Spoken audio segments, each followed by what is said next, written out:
The following is a 5 for 2 production.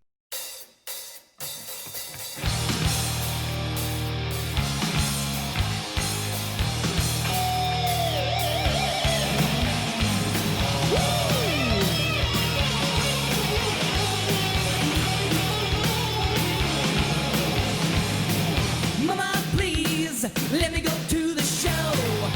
I dig them bad boys playing that rock and roll. No way, son, you can't go out tonight. So I got real set, put up the biggest fight.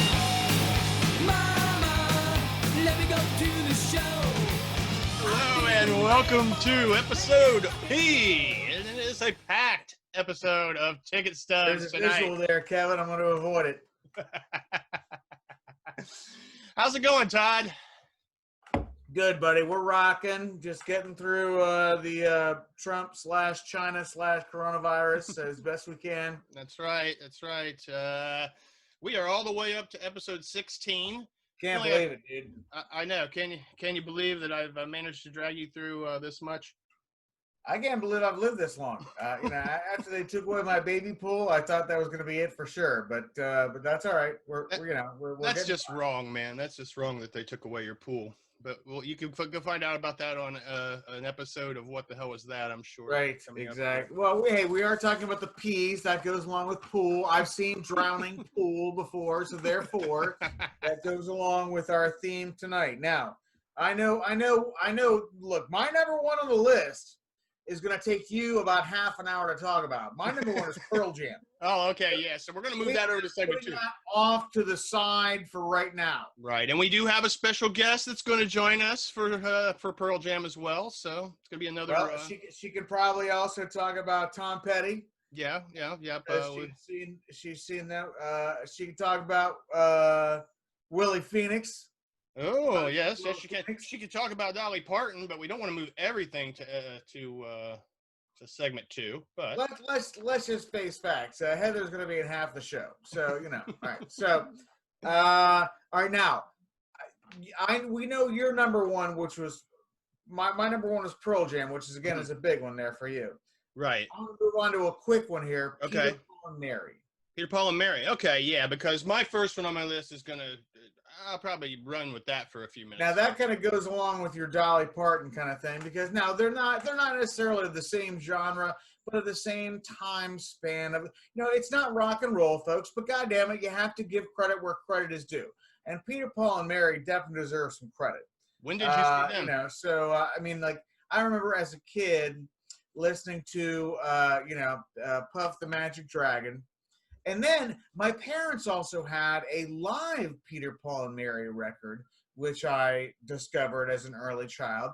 And it had like a 15-minute comedy segment, which I think that turned me onto the trend of comedy. So that I think I can give Peter, Paul, and Mary a little bit of props for getting me into from the music to the spoken word to the stand-up comedy. So A lot of those old folk and country concerts, they would put on it wouldn't just be a music show. It would be like a whole variety show. They'd have a comedy element and little skittish type stuff when they would talk between songs and stuff. So it's kind of a cool era, for music. So, all right. you kids, what you missed, we may be old, but we saw all the good bands. When did you see them? I think you missed me ask you that. Were you younger or? 1995 Jazz Fest, my first Jazz Fest. Right on. And they performed with Pete Seeger, even though that's an S, and we'll get to that later. So, Okay. I mean, Pete Seeger with Peter, Paul, and Mary, dude. That's a folk artist. Right. That's like when you saw Chuck Berry and Little Richard in the same night. That was a pretty good day right there. Right on. Have you ever seen Fish? Yes, I have. I've seen them twice with our good friend Will. The second time was really the more memorable one. I'm not a big Fish fan. I went for the experience, the parking lot scene and everything. But the second time I saw them at Deer Creek, or whatever they were calling it at the time, this huge thunderstorm rolled in during the first set and actually forced them to evacuate the show. It's the first show I was ever at in my life that they actually evacuated the audience. They said, everybody go to your cars, Sit for 1 Go hour. smoke up. Right. We'll be back in 20 minutes. Relax. They say, Just give us an go give get a us an grilled hour. cheese sandwich and a burrito. You'll be okay.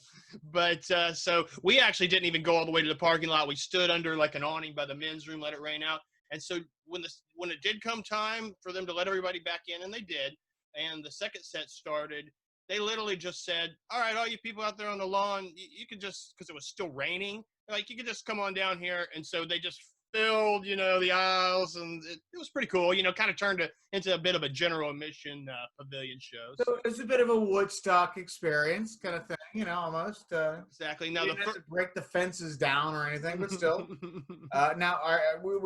We mentioned this earlier, Willie Phoenix. Yes, the Columbus legend. Do you have the Willie Phoenix tribute 45 that Colin and the boys did recently? I don't think I may, darn it. I've lost my Watershed Twister cassette. I can't even find that anymore. Wow. Yeah, I'm shocked, dude. I'm going through stuff and I can't find that. I feel like Ozzy. Sharon. I hate that whenever I'm trying to find props for this show, and it always figures I don't think of something till about 5 minutes before we go on the air. Now I can't find this shit. So Willie Phoenix, I want to go out and give that P a prop because look, without Willie Phoenix there'd be no Watershed. Like Now, that's a true statement. That is absolutely true, and obviously we're going to get to Watershed down in the W's and talk more about them. But for people who aren't local to Columbus and might not know or didn't know Willie during his brief, time in the spotlight, why don't you tell people who Willie is? Well, all right. Imagine a dude who, kind of looks like Hendrix, plays with the same style, dreadlocks for a good bit of his career. But just a little black dude who plays like a badass. And in Columbus, Ohio, that's a rare thing, folks. That was he was kind of a freak in the 70s. And Willie wrote like a badass. He could have had a record deal easy if he just was willing to kiss the ass of the executives and write and play the kind of songs they wanted to play. And that wasn't him. That wasn't him. And God bless Willie Phoenix because he has always stuck to his guns. He has always been a man of integrity. He has always been a man of the people. And he has always played the music that comes from his heart. That's right. That is why we love Willie Phoenix. That's why Columbus loves Willie Phoenix.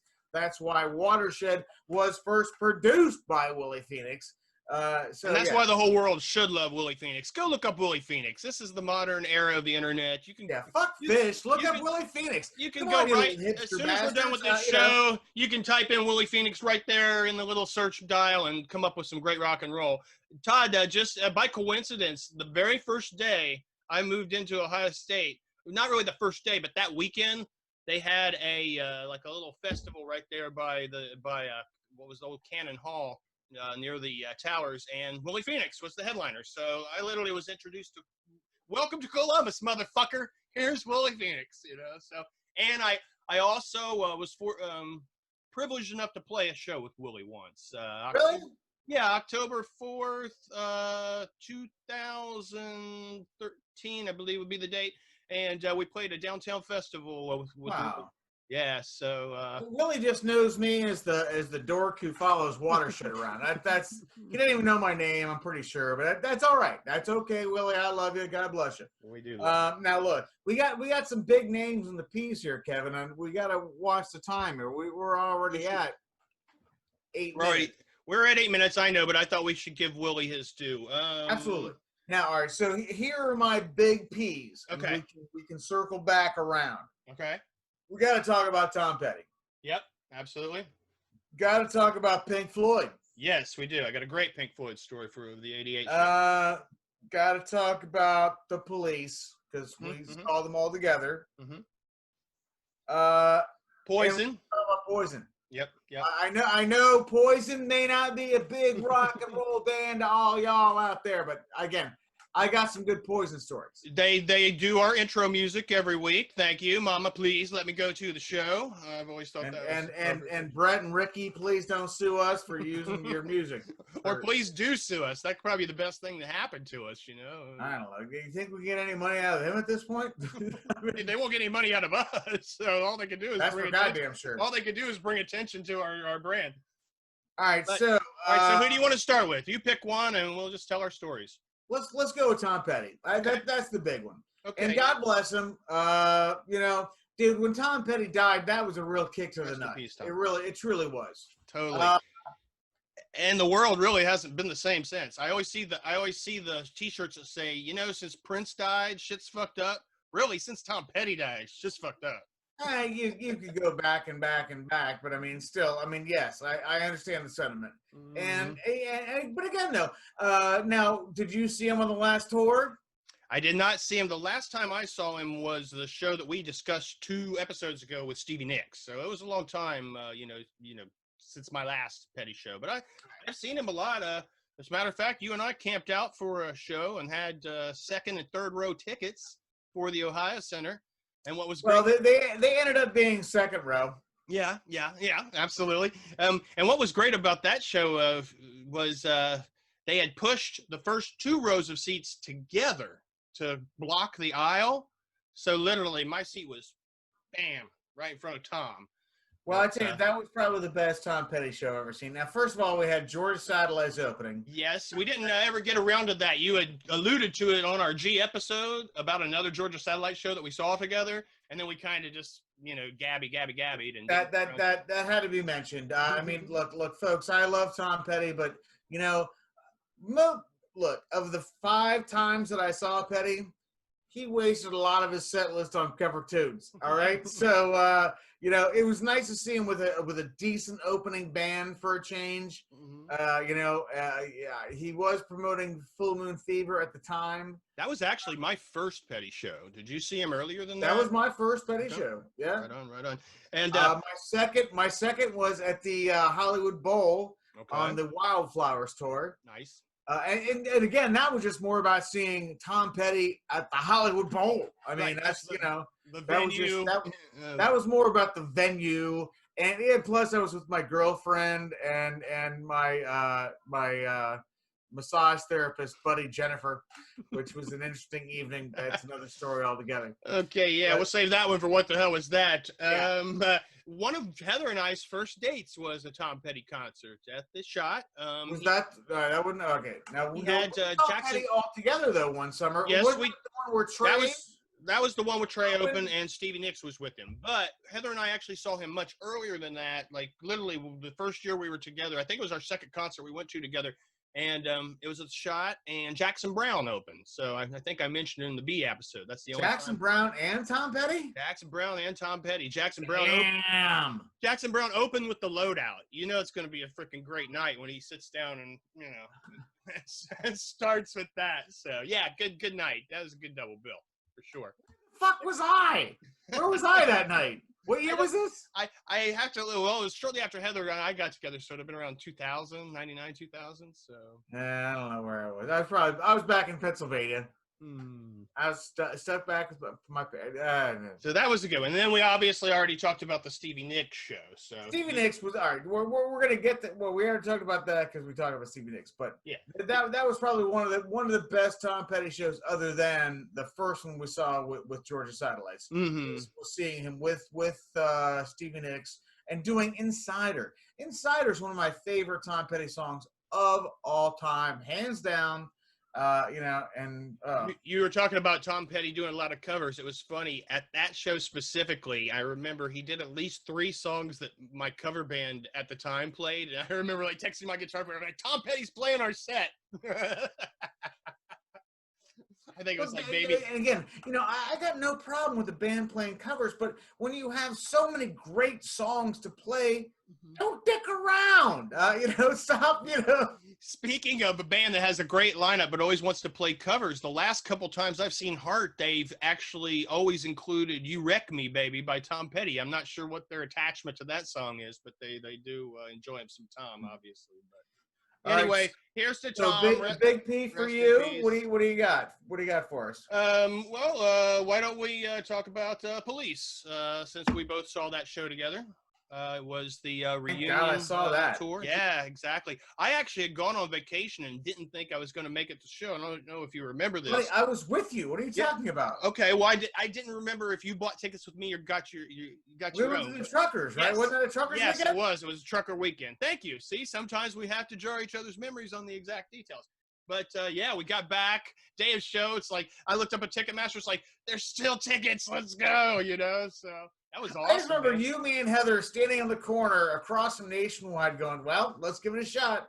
We And did. so, all right, so now you tell your version, I'll tell mine. Well, you go ahead and tell if you've got a story about it, because for me, I mean, it was just holy shit. You know, we were seeing the Police. I mean, we were right, you know, beside the stage, so you know, we had like We were looking down. perfect view of like Stuart Copeland, and then you know just that Dude, I fire. remember Stu coming out on stage like before they started, the lights were still up, and I yelled out, Stu! And he looked up.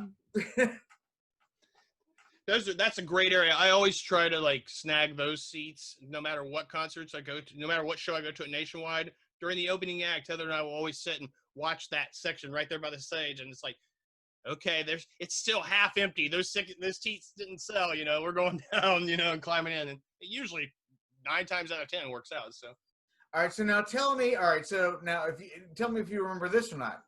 So, all right, so we're in those seats, we're hanging out. I smoke a lot, folks. I've been You don't I've been thrown out of many shows for smoking inside. And sometimes I want to make sure that doesn't happen. So, I will go outside and follow the rules and be a good boy and go out and have my cigarette. And in this particular instance, it worked out in my favor because I went out and had a cigarette and met a nice young lady. And I told her my story. I said, yeah, I'm with us, buddy and his girlfriend. We're just kind of stuck up in the rafters. And she's like, hey, you want to come out of the 6th row? Why not? I do. So she snuck my ass down to the 6th row with her and her boyfriend, who was not too happy about it. But I sat down there. I mean, I got to see So Lonely. I got to see I was there for about. that tour was just awesome. I'm the boyfriend. Hey, hey, I appreciate it. I'm going back to see my friends. But hey, you guys have a great night. Thank you. So Now, did you see the Dead show at Buckeye Lake? Was it '93 when Sting opened? Yes, I did. Okay. Yep. Now, speaking of peas, though, there was supposed to be a Dead show at Buckeye Lake that Tom Petty opened, according to Grateful Dead lore. Now, I don't think that ever happened. But again, that's something we can look up and discuss on the X episode or something like that. So Right. So, so God bless Tom Petty. that's right. Miss you. There's no one else like you. Great loss. I mean, tremendous loss. I don't think people even. That's kind of a don't know what you got till it's gone. I think with a lot of people. Yeah. Tom Petty was one of those guys you just kind of took for granted, man. So you want to move into Pink Floyd? Tell our Floyd stories. I've been getting drunk all day just so we can talk about Pink Floyd. Okay, now I'll go ahead and show my backstage pass from '94 right now.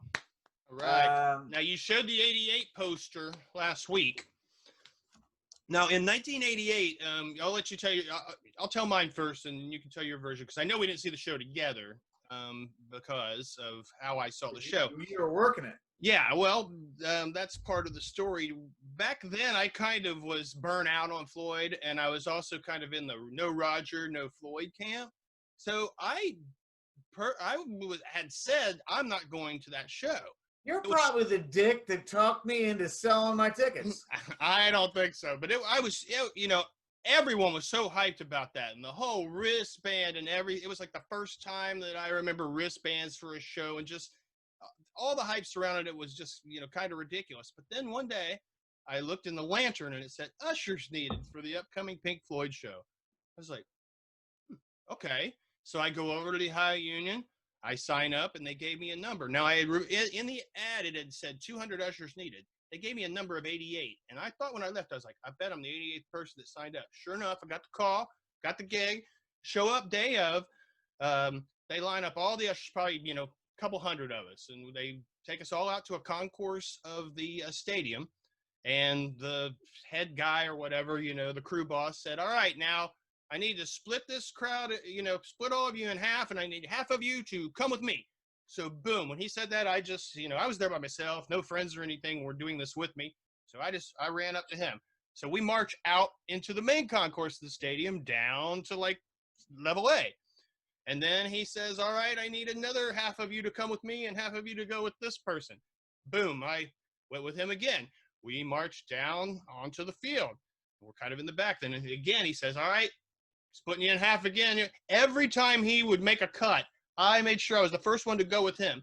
Sure enough, he walked, it wound up, there was down like 3 of us, and he walked the 3 of us up to the 3 main aisles, and I was the usher in the very front. Right.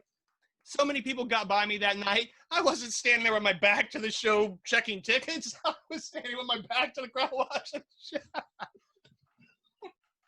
But what was really great about Roger? Where's Roger? Oh man, the heat when Dogs of War and they shot up those flames. I just remember that being like the hottest thing I'd ever felt at a concert at a time. But what was really cool about it, Todd, is all of the staff, we all got to watch soundcheck. We literally got to sit down in 2 rows and watch soundcheck. Freaking got to see Pink Floyd play Kashmir by Led Zeppelin. So okay, well, you taught me on that one, pal. You taught me on that one. So what is your 88 story? Here's my version of that exact same day. Okay. Since I was not working, I called my cousin Dennis, and Dennis came up from Athens, Ohio. And now I bought tickets when they went on sale. I got the bracelet. I was all excited. I was a freshman at Ohio State. And then somewhere like, I don't know, around Christmas or January. Now, Kevin, you've known me for 40 years. You know that my moods can go up and my moods can go down. Way down. Yep. And I was in a very down mood right after Christmas my freshman year. So I sold those Pink Floyd tickets. Yeah, I didn't talk you into it, man. I'm not taking the blame for that. I said, you know what? I don't need it. I'm not going. I don't care. Screw it. Sold them. Don't even know what I spent the money on. Then, about 6 months later, right before the show is coming up, I'm like, God damn it. Why did I sell those tickets? So, and I will give credit to one person and one person only for this. And it may have been more than one, but Tom Tone, the general manager at the time for QFM 96, and maybe Munch had something to do with it. Maybe Joe Mama Robinson said something to him, but Tom Tone set me up with a pair of tickets the night of the show. Concert gods were smiling. Night of the show comes around. Dennis comes into town. There's a new beer product on the streets. It was a Coors Gold, something like that. I drank about a case of this shit during the day and passed out about 5 o'clock in the afternoon. Now the show started at the doors opened at 7. So thankfully I did not miss the show. Didn't miss the show. I got there. I was drunk. Real drunk. Kevin, my cousin woke me up. We took me to the stadium. We were on South Campus. South Campus is a far walk to the stadium. If you're on 11th Avenue and you got to walk all the way, that's a long walk when you're drunk. And so I get there, and our seats are about 14 rows up, A section, and I realize I'm sitting right next to Tom Tone, his wife, and the entire QFM staff. Great. I did not make a good impression, I'm sure. I tried taking some pictures of the show that night, none of which came out ever.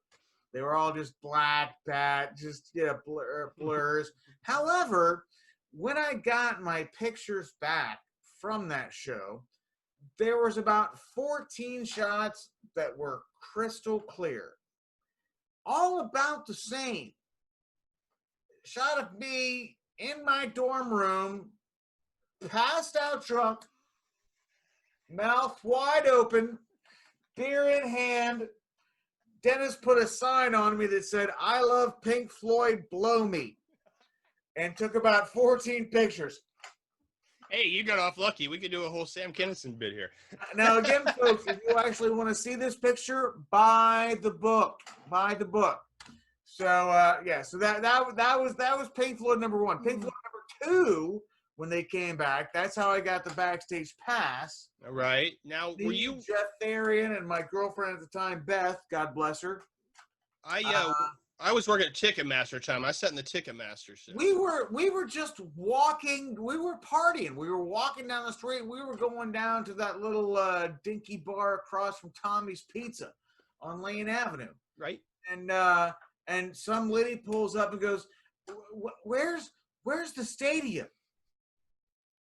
Well, bitch, it's right there. And you know, and she was so thankful. She handed us 3 of these backstage passes, 3 tickets, and said, "Thank you so much." And thank you so much. Oh, all right. So we took the passes. They were worthless, but I mean, you know, but we got inside. And the tickets, so if you've been to the Ohio Stadium, it's a horseshoe, folks. It looks like a horseshoe.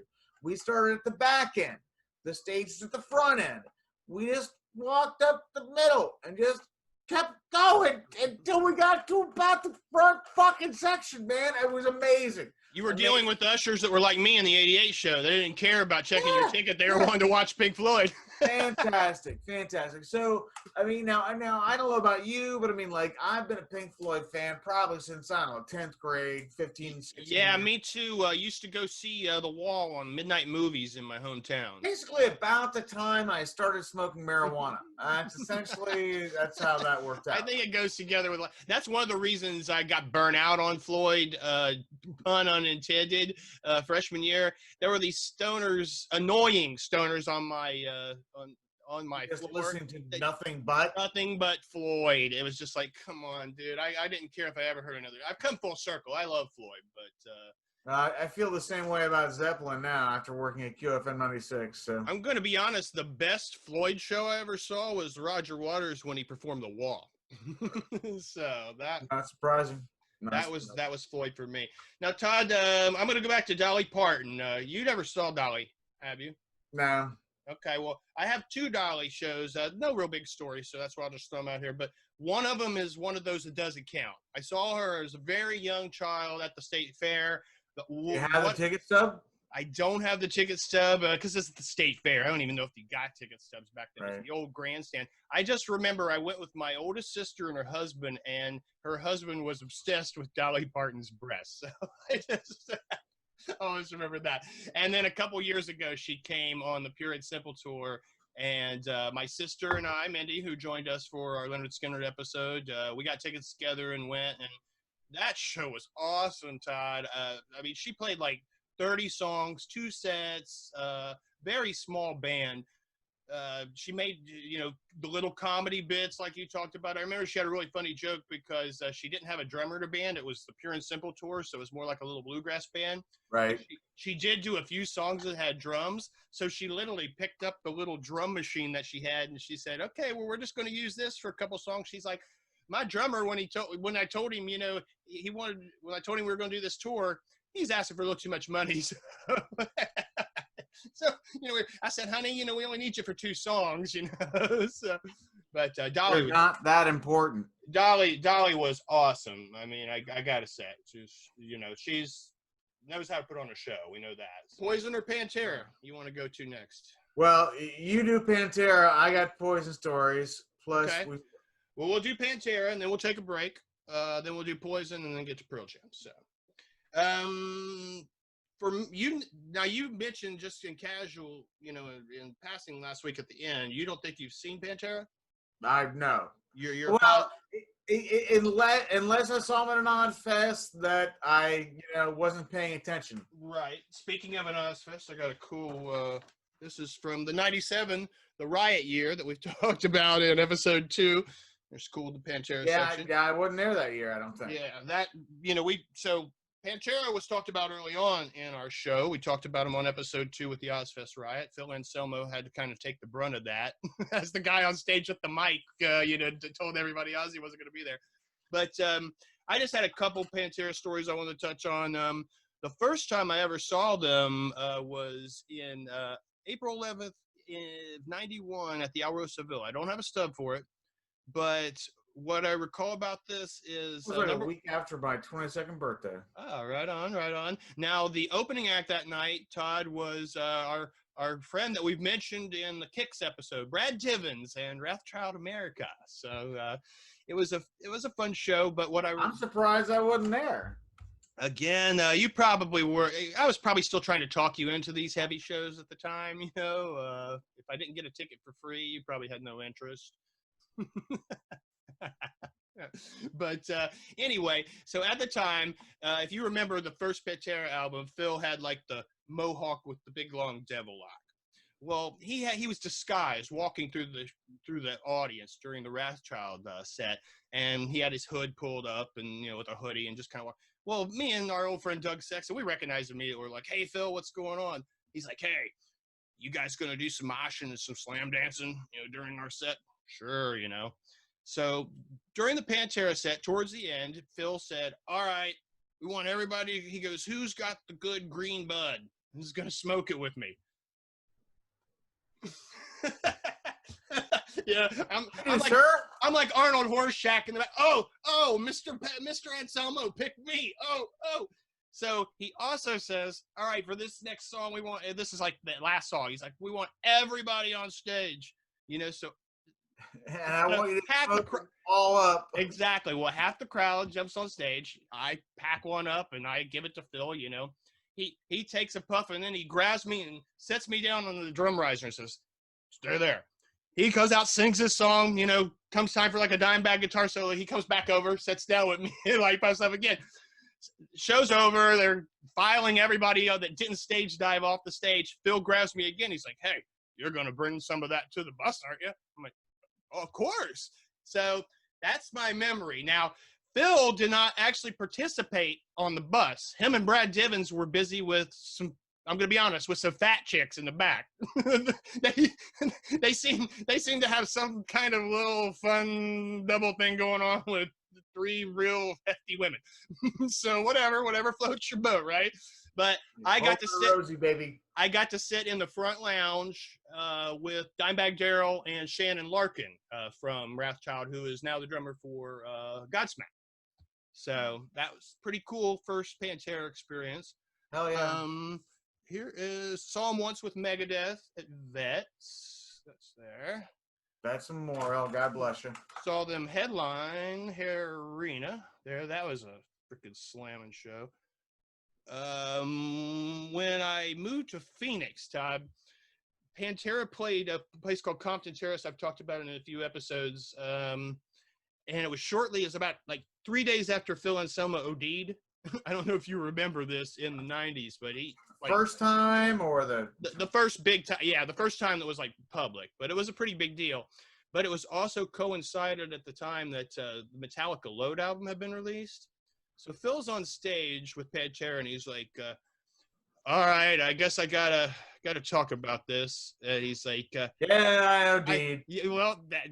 You're getting ahead of my story here, but he said, "All right, I know something really big happened this week, and we got to talk about it. And well, I just got to say, I fucking hate that new Metallica album, man."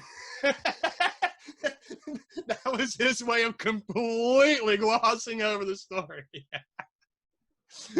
So, and then the last thing I want to mention, I'm not gonna tell a story about it, but it'd be remiss if I missed it. We obviously know when Pantera split up, Dimebag and Vinny had a new band called Damage Plan, and we've talked about this before in the D's. I did get to see them one summer here on a smokeout, great summer smokeout, the Blit from the Blitz 99.7. with Well, Clutch. of course, my buddy Tommy also, that you know, was a big Damage Plan fan as well. As a matter of fact, came out to Columbus from PA to see them one time when me He and would've- Graham went to another show all together. I'm sure I'm positive that would have been the summer show, the summer smokeout, because guess who was opening on that show? Clutch. So yeah, I'm sure Tommy was there. But here it is from December 4th, 2004, December 8th, 2004. Wow. Yeah, a Ministry were playing here that night, Todd, and it was $28, and it sold out of the Newport. Damage Plan were playing at the Alrosa for $8. I'm like, fuck, I'm going to the Alrosa to two fucking former Pantera members for $8. Yeah, And we know I remember you calling me after the show. Yeah. So we know what happened, folks. It sucks. One of the worst nights of my life. But if anybody really wants to hear the story, I always recommend this book. I'm going to give this guy a plug, and then we're going to move on. It's a vulgar display of power, courage, and carnage at the Alrosaville. It's by a guy named Chris A. It's a great book. Go check it out. It'll give you the real story better than I can. I have to read that myself, actually. Yeah, it'll tell you the story better than I can do it and bring everybody down here. But let's just say, God bless Dimebag Daryl. It's really weird for me that I came full circle in that way from my first Pantera show sitting on the bus to actually, watching the guy's demise live. Last moment. Yeah, so anyway, you want to take a break now? Let's take a beer break on that. I'm ready for another beer anyhow, and we'll be back with the rest of the P's on Ticket Stubs. All right, stick around, folks. Holy shit, we're on the air. And welcome back to Ticket Stubs. Woo! Episode P. We got a special guest here tonight, Kevin. Aw, who you got? Got my significant other here, my best friend. Your better half. My better half, yes. Person who keeps me sane. Person and the who one who watches the wallet. But obviously, we are here to talk about one of our favorite bands. All right, so bring it on. All right, Pearl Jam. Now you've only seen Pearl Jam just the one time. One time. That's all I needed. Okay, all right. We'll tell that in a second because that was my second show. Now my first Pearl Jam concert was nice. Okay, so that was the one that was headlined by the Red Hot Chili Peppers, Ministry, Ice Cube was there that day, Soundgarden. It was my first time in a foreign country, if Canada counts. But road tripped up there to Molson Park Amphitheater, and Pearl Jam were the second band on that day. And if you were that date, 1993, they were just really starting to take off. Well, Eddie did the whole thing where he climbed up the rafters all the way to the top, went all the way across the stage, did the monkey arm swung down, to show how strong he was, swinging down the other side, got about 30 feet above the crowd, and just dropped. I was like, holy shit, we just saw this guy kill himself. I mean, he disappeared into the crowd, for like 10 minutes. Roadies came out, they fished him out, he got back on, all while the band never stopped playing. Come to find out, years later, now 30 years in, when you watch documentaries stuff about Pearl Jam, he was doing this shit at every show.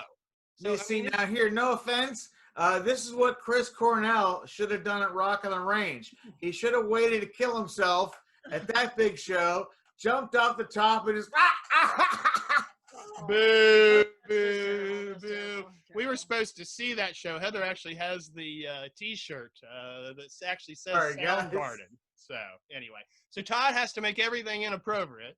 But that brings me to our second show, my second show, which was your first show, Todd. Now, we'll mention this in the R's, but we actually was Rush the night before or the night after?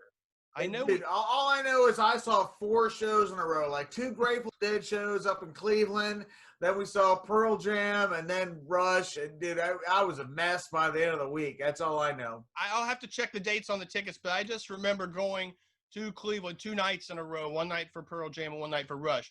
But the Pearl Jam show, I was so jealous of you because you had floor seats, general admission. Yeah, and I was stuck in the seats, and I also had to go to the concert with my boss. Well, first of all, dude, I should have brought you instead of Beth, my girlfriend at the time, because first of all, the bitch passed out about halfway through. I mean, she had a fainting spell. Dude, we're in the middle of the floor, asses to elbows, and all of a sudden she's like, I don't feel good. out like a light. Security has to come, drag her ass out. I gotta go follow her.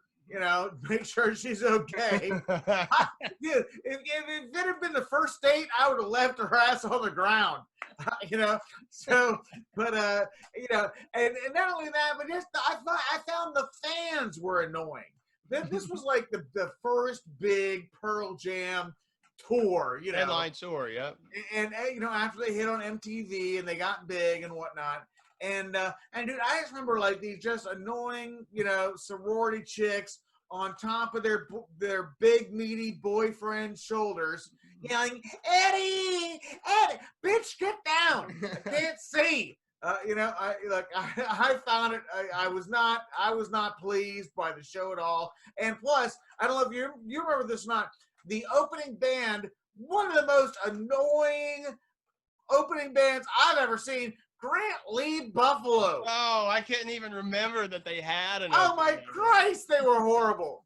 Oh my God. Well, Todd, 30. It left a bad jam in my mouth after that show, buddy. As a Pearl, I know you guys love Pearl Jam.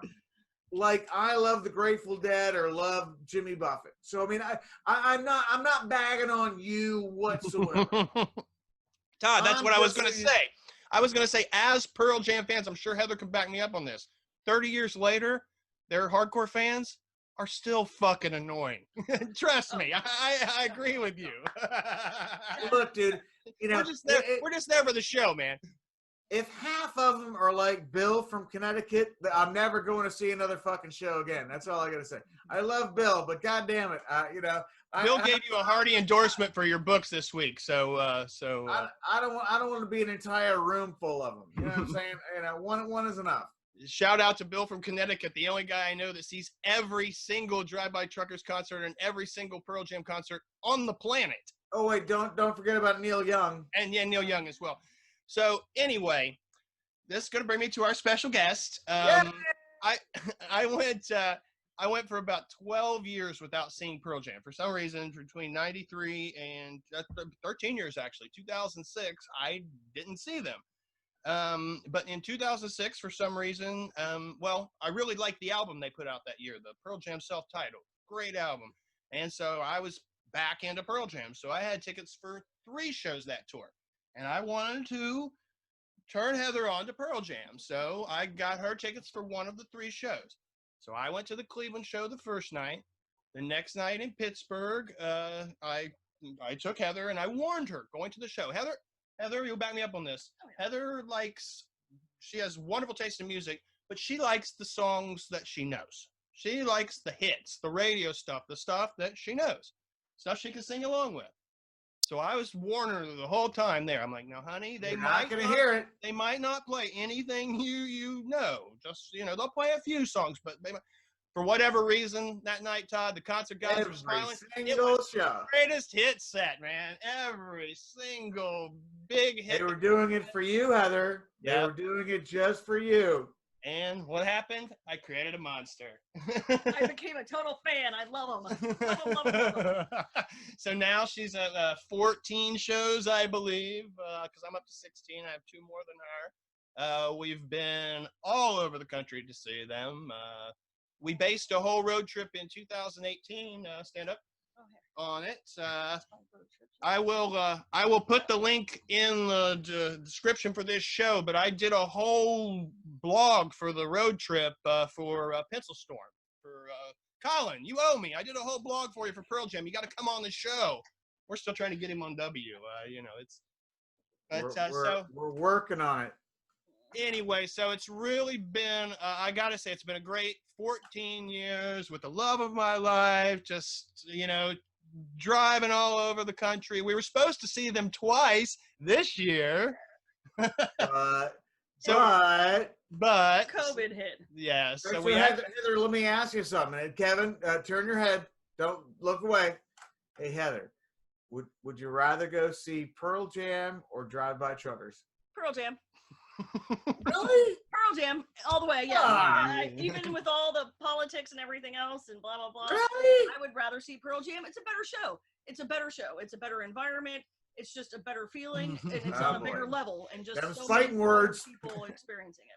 For me, I on an arena level, I gotta agree with her. I think I've told you this before, Todd. I put Drive By Truckers have never gotten to an arena level. There's I have a three level tiered for live bands.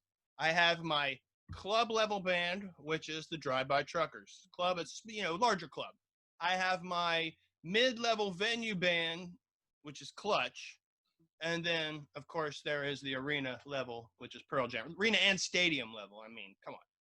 Now, Heather and I. Again, we have now discovered a new topic for the next series of episodes, so we can talk about that another time. We do a whole Heather and I. All right, coming soon. The Pearl Jam podcast, where we'll discuss all the shows we've been to. Now, we did get to go. I always joke with my Cubs loving friends, and I apologize to my Cleveland Indians loving friends, because that year, 2016, we went to Wrigley Field, which is what's framed behind us, the pennant and the tickets. For the first time, Heather and I had ever been in that ballpark, and, well, the Cubs finally won the World Series that year. So it was my fault, or you can thank me, whichever side of the fence you fall on there. So. Hey, maybe it was because Buffett played there that year too. You never know. You never know. We'll give you that. But yeah, we've got to see some really classic venues. We got to, see Seattle. Heather, what was the first concert you remember going to with me and Kevin? Pressure's on. Pressure's on. I don't remember. Probably the first concert I ever went to with you guys. Do you? I'm thinking it might have been Tom Petty. That's what I think. Wasn't that Tom Petty. Polaris? We've discussed that earlier in the show. Yeah. Maybe. Yeah, Tom Or Petty. maybe Polaris. Rush. Maybe Rush. Could have been No. one of the Rush concerts. Yeah. I think it was Tom Petty. Probably would have Okay. been like two. I mean, Which show was the one that your ex boss was hitting on me that I didn't want to touch? I don't remember that one. Veronica. Yes. Rush. That was Rush. That was Rush. So okay, it was Rush. all right. So, So there we'll we go. We'll save that for the next episode. We'll save that.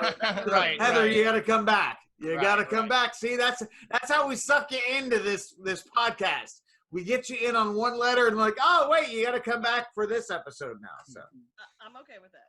all right. So Tom Petty. Now, all right? Here's what I remember about Tom Petty is that we had, or somebody scored, a good ticket in the pavilion. No, you're still thinking of Rush. You are, because that was with our old boss that you say. She was really our old boss's daughter, a good friend of I ours. think we did it for Petty too. Could have been, but she had seventh row for Rush, which again we're going to get to in a couple episodes. There's your little teasers, folks. Mhm. But and yeah, we all took turns using the good ticket. But I'm pretty sure. I'm pretty sure I've got two Tom Petty tickets for the same show in Polaris. okay, But quite possible. But another one Pearl Jam show that we should mention, Heather and I, we were both present in 2016 in Greenville when they performed the Versus album in its entirety. So, and completely unannounced. They just came out, they played one song to start the show, and then they just started playing Versus. And it was really cool to watch everybody in the arena figure it out song by song. Some people had to figure it out after two. They're going to do it. We had a friend in the arena with us, and he's like 3 songs in, I get a text from him, holy shit, they're doing fucking Versus. But yeah, so we've been, it's been a good time. So all right, so I get now to share with my with my special person. all right, now you mentioned the fact that we saw Pearl Jam pretty much the same, or night before or night after we saw Rush. Yeah, I got to check those dates. We'll know by the Rush episode here. Now, the night that we saw Rush, the opening band was Primus. Primus. One and only time I've seen Primus. I'm not a big Primus fan. I respect him. I'm not a huge Primus fan. That was my first time seeing them. I did see them again. I saw them actually. It was either the right before or after that. I saw them headline Lollapalooza of '93, which or Lollapalooza. They're a freaky band, man. I'm sorry. They're weird music. It's not your general, 3-chord rock and roll like I'm used to. But I respect it for its uniqueness. I respect his playing abilities as a bass player. So hey, I can say I saw Primus. I've seen him. Didn't necessarily dig it, but I saw him. But so this one here, Todd, I saw him headline Lollapalooza in '93. I learned a very valuable lesson from Les Claypool that night.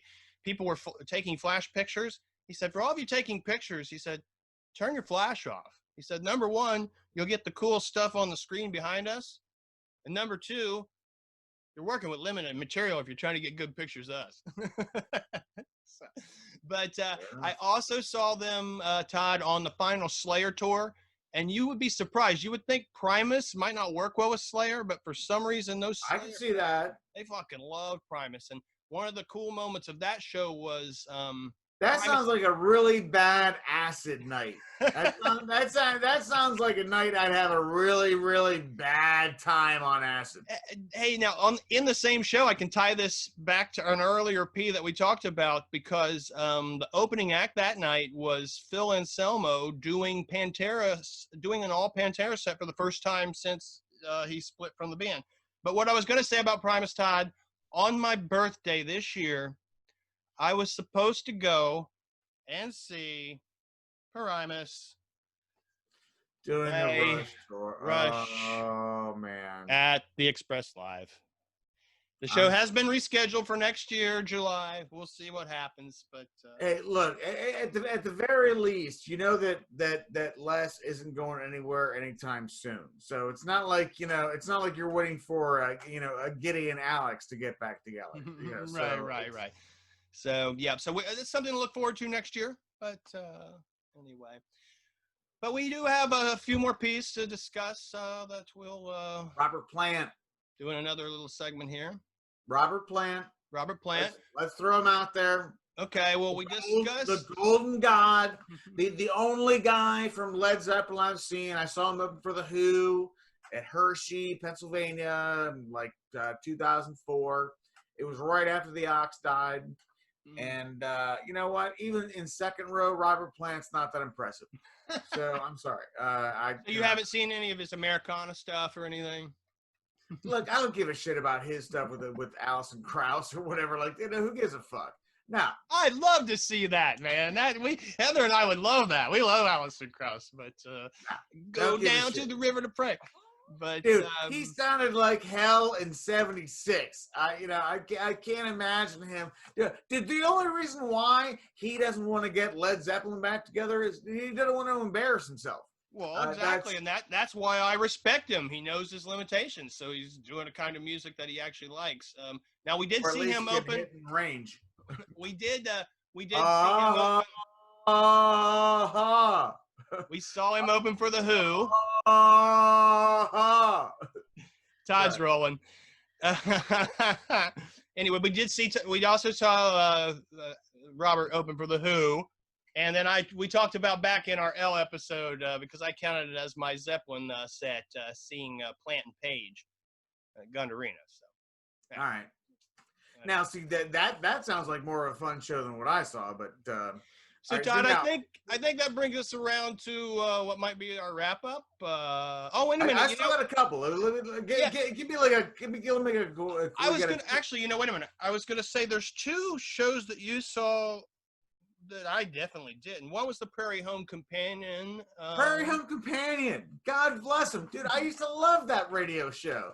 I mean, is Garrison Keillor still alive? I don't know. I don't know. But I think he is. He got swept up in the Me Now thing, and who the fuck knows?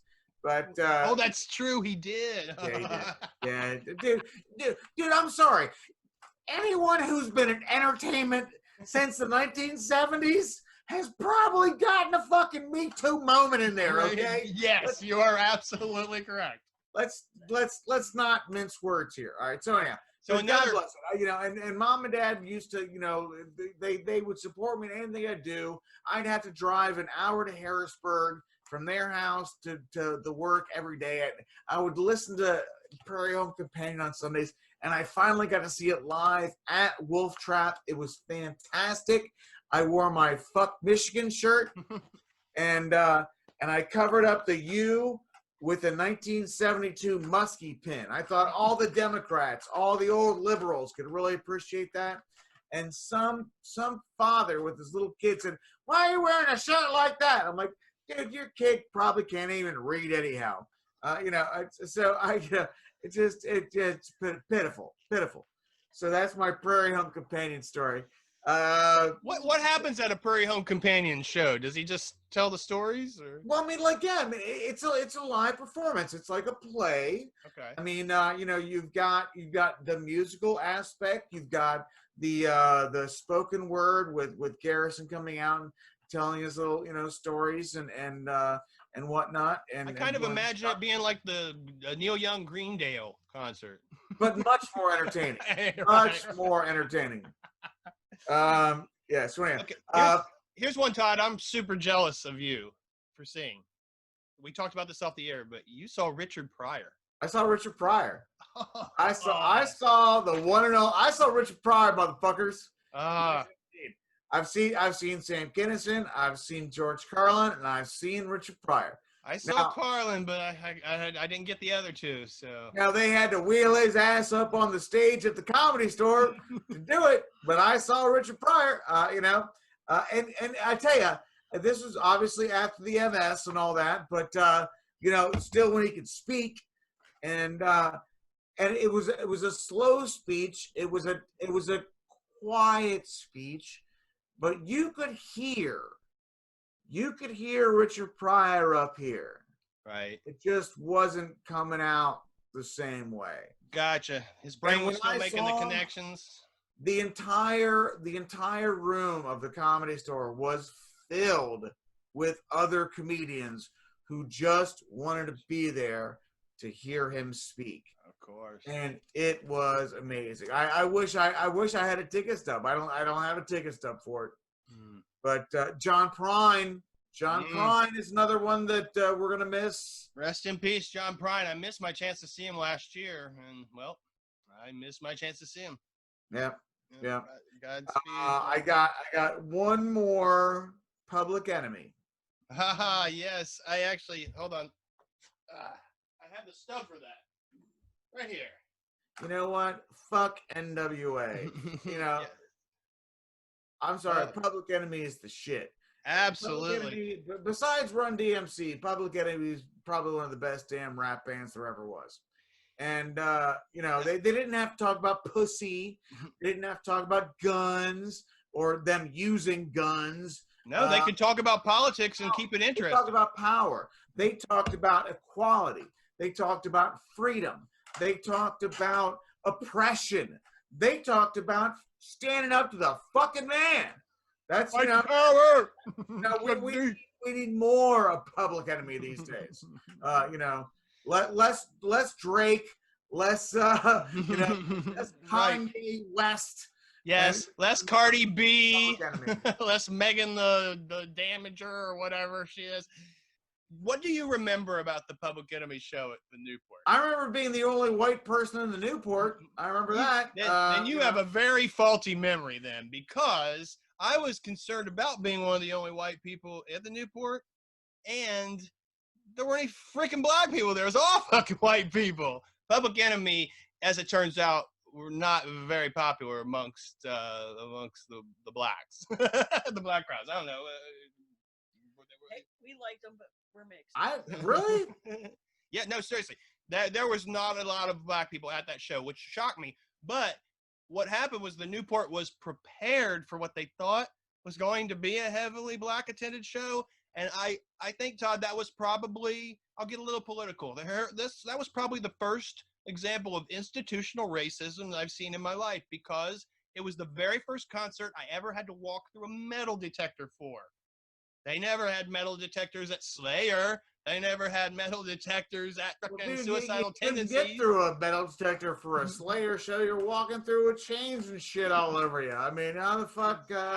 Many years later, they did, start doing the metal detector for the metal shows, but it was the first, that was the first show I remember, having to go through a metal detector. I was like, well, what are they scared Well, again, this is my faulty memory of again, the show was what, 92, I believe. I went with 92. pick.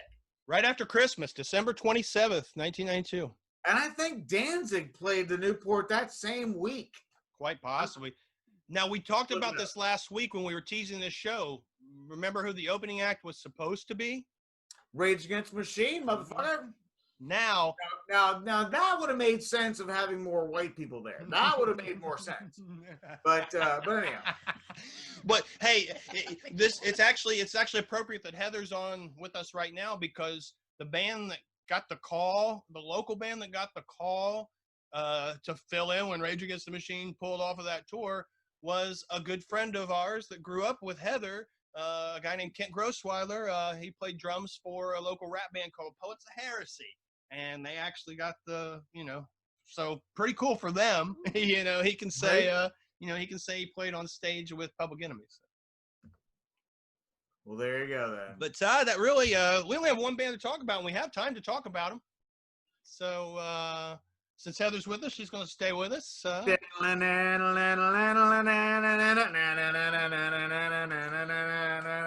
If you remember in episode K, folks, Todd told a story about Kix coming to his high school, and Kix had an opening band called the Spectres, and Yep, indeed.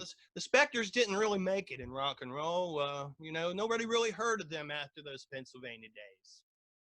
But what happened was that, those little Pennsylvania boys around 1984 decided to move out to Los Angeles and try their hopes out there on the mean streets of the Sunset Strip. And, after, plastering up a couple thousand flyers and playing shitty gigs at Gazzari's and, the Cat House and other places that don't exist anymore in Los Angeles anymore, they finally got a record deal. And lo and behold, I'm watching this little documentary last night about this little music television network thing that started up about 1980, 1981 called MTV. Just so happens, man, they had this video, and the video got on MTV, and boom, they were fucking huge. I remember thinking they were the prettiest girl band out there when I first saw that. I wanted to fuck Ricky Rocket. Are you kidding me? Did you see that guy's hair? Come on now. And Todd, real quick before you continue your Poison story, recently I found a playlist from your college radio show, which was called "Look What the Cat Dragged In." The cat dragged in. That was right before I changed the name of the show to Get Baked, I believe. But anyhow, so I had met Bret Michaels. I had met Ricky Rocket, or Rick Ream, as he was birthly named, and and met them before at my high school. When they came back to Columbus, and I had this little backstage pass from QFM 96, I'm like, oh, I got to take the ticket back with me. So I took the ticket, and I waited for the bus to arrive. Now, you've been to Buckeye Lake. Buckeye Lake is a shithole.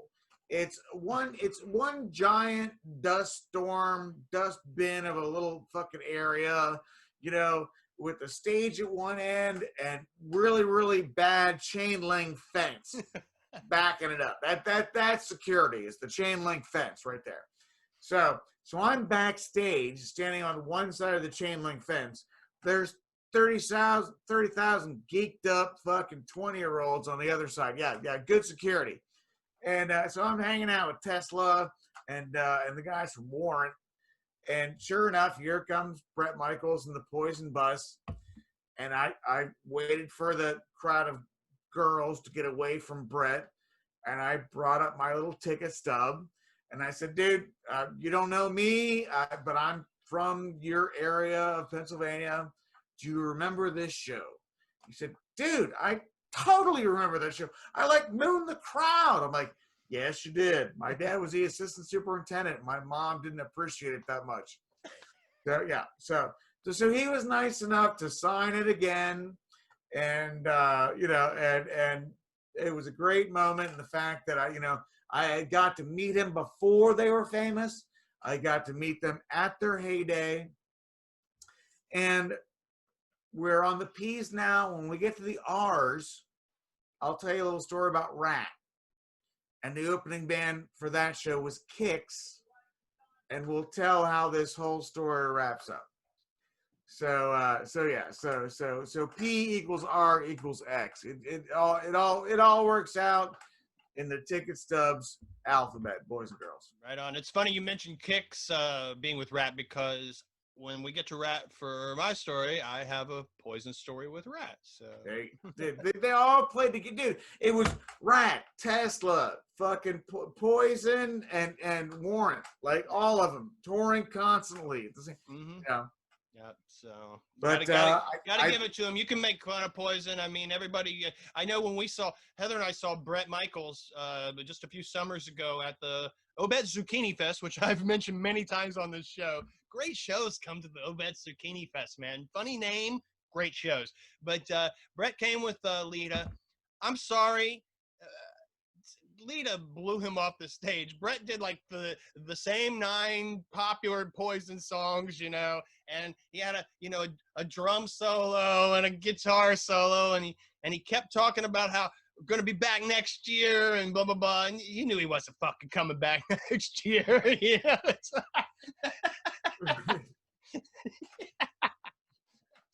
I'll give him this. He was really great to be here at the cauliflower contest. Yeah, I mean, I'll give it to him. It was a pro show. Bret's got his show down, but it's like, come on, Bret, 9 songs, Lita played 18. It's like your opening act. When your opening act plays twice as much music as you do, there might at least throw a Kiss cover in there, something. Jesus, play rock and roll all night. Come on. That's the problem. He played 9 songs, and I think only 7 of them were Poison songs. One of them was "Mama Don't Dance," and which is a cover, and "Rock and Roll All Night" was the other. That's Loggins and Messina. So anyway, but you do hear. Why don't you just play the Captain and Tennille while you're at it? But you do hear Poison every week opening this show, except last week. I put something special on for the you know what? We should really try to see if we can get a hold of Bret's management. Let's see if we can get Bret Michaels on the show. That would be wonderful. We'll see. Why not? I'd do it. Dude, it's not like MTV's banging on his door these days. Wait a minute. I can tell you exactly. I can tell you exactly how it go. You guys, man. Who the fuck is Todd Baker? I just want to say how awesome it is that you guys go to concerts, man. You're living it up like the fans, man, and it's just so awesome. He always says awesome and amazing, and it's awesome, and you're just awesome. Right. There you go. Bret Michaels just awesome. On the show. We'll get him on the show. Let's do it. All right, Todd. So we made it through the P's. What do we got next week? Dude, I'm telling you, I'm very impressed. The fact that we made it this far, I'm impressed. You got Heather on the show. I'm impressed. I got my parents and my sister on the show. Got my sister on the show. We are making progress. Progress on the show. We sure are. Now we don't have a whole lot next week. Heather and I saw Queen with Adam Lambert.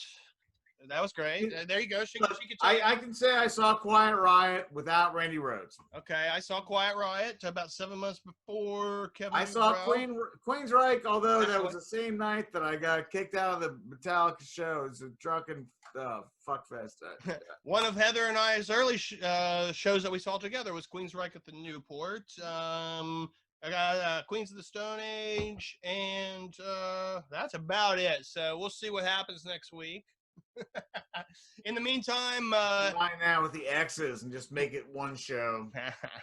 Now we'll do something, but in the meantime, go to iTunes, Google Play, check out all our audio. Todd, are we gonna do some What the Hell Was That episode soon? Dude, I want to get through Q this week. We'll see what I dude. I'm still stuck on the M's on the goddamn book right now, dude. I'm stuck behind on the book, so I gotta get caught up on the actual stories. Folks, this is fun. I like it doing this. It's a great time, but goddamn it, there's money in the book. I want to get the book finished. When I'm done with this shit, you can buy the book. So buy the book. Your old, before we sign off, your old friend Penny Lane from our DBT fandom, she's still pushing hard for you to do a reality show based on living at the Villages. So I turned her on to episode 4 of What the Hell Is That, so she could see the tour. She was pretty excited about it. She was like, "Yes, this is awesome." I'm working on the idea. The idea is there. Trust me. It's just, but guys, I'm 51 years old. It's taken me 23 years to write this goddamn A to Z book. So come on, do you remember the day that you and I were hanging out on the porch and Heather was reading the your first draft screenplay for episode 1? And laughing out loud. She was laughing her ass off. It was great. I was so excited. I knew that was good. If I can get a laugh out of Heather, I know I got something. And Heather knows her TV. So anyway, so maybe in the future, folks, you'll get to see early retirement with Todd Baker at the Villages. But, you're already witnessing it right now. Just a different variation. That's all. All right, Todd. Well, until next week, I'm Kevin. This is Heather, the love of my life. That's Todd over there, or over there, because this is always mirrored, so he's over there. And this is... Take a Stubbs, motherfuckers. We'll be back next week. Can you dig it? Can you dig it? My soul got serious.